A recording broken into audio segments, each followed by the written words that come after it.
नमस्कार, मैं मनीष मिश्रा।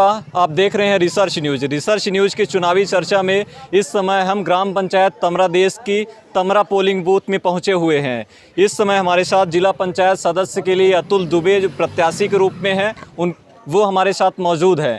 इस बार की जनता किन मुद्दों को लेकर वोट कर रही है और इस बार की राजनीति में किसकी एंट्री होने वाली है, ये आज शाम तक तय हो जाएगा। उससे पहले हम उन तमाम प्रत्याशियों से लगातार बात कर रहे हैं कि वो किन मुद्दों को लेकर इस बार चुनाव लड़ रहे हैं। अगर वो जीतते हैं तो उनकी प्राथमिकताएं क्या होंगी। अतुल जी, आप युवा प्रत्याशी हैं, पहली बार चुनाव में उतरे हैं और एक जिला पंचायत आपके सामने चुनौतियाँ भी बहुत हैं। युवा हैं, तमाम युवा आपका सपोर्ट कर रहे हैं, लेकिन उन तमाम जो चुनौती है उसका भी सामना आपको पुरजोर से करना पड़ रहा है। तो इस बार क्या मानते हैं, स्थिति क्या है? स्थिति तो जनता के हाथ में है और जनता ने कहा है चुनाव लड़ने के लिए, इसलिए मैंने चुनाव लड़ा हूं और उसको जो निराकरण है वो जनता को ही करना है। तो कितनी बड़ी इस चुनाव में चुनौती मान रहे हैं आप? चुनौती कुछ नहीं है, वो तो जनता के समक्ष जो जनता के बीच में था, जो जनता के हितों के लिए काम किया, उनके सुख दुख में साथी था, उन्हीं के लिए जनता, उसी को जनता चुनेगी। और मैं चाहता हूँ कि युवा देश है, आने वाले समय को, आने वाले भविष्य को बढ़ाना चाहिए, इसलिए युवा नेतृत्व की आवश्यकता है। विचार कैसे आया मन में कि राजनीति में जाना चाहिए और जनता की सेवा करनी चाहिए?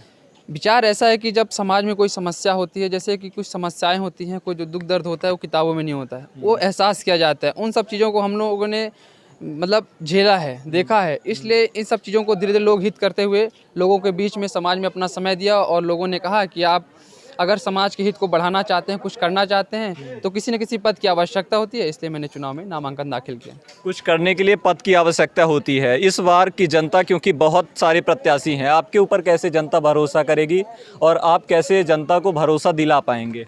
देखिए, जनता ने भरोसा किया, इसीलिए जनता ने कहा कि नामांकन दाखिल करना है, इसलिए नामांकन दाखिल किया है।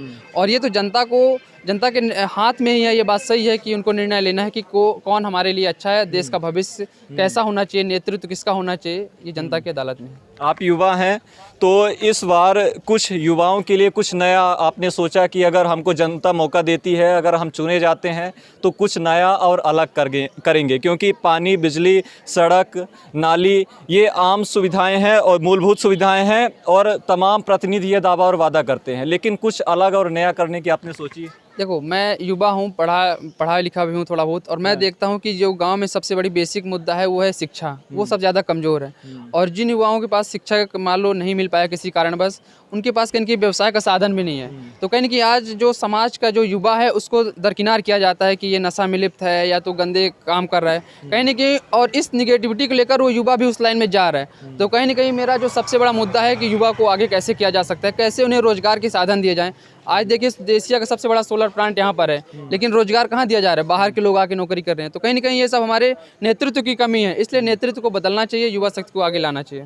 तो आपने कहा कि जैसे हमारे एशिया का सबसे बड़ा सोलर प्लांट है, लेकिन युवाओं में नेतृत्व की कमी के चलते उन तमाम युवाओं को रोजगार नहीं मिल रहा है। तो आपको विश्वास है कि स्थिति को बदल देंगे अगर क्षेत्र की जनता आपको मौका देगी? ये तो क्षेत्र को अगर बदलना है तो जनता को बदलेगी, और जनता अगर नेतृत्व मुझे देगी तो स्वाभाविक बात है बदलेगा। इसलिए सारा जो निर्णय है जनता की अदालत में, उनको निर्णय लेना है। जनता की अदालत आपका निर्णय आज शाम तक कर देगी, लेकिन लगातार हम चुनावी चर्चा में तमाम प्रतिनिधियों से बात कर रहे हैं, उनकी प्राथमिकताएं जान रहे हैं और उनसे चुनावी चर्चा कर रहे हैं। लगातार चुनावी चर्चा में हमारे साथ बने रहिए, तब तक के लिए धन्यवाद।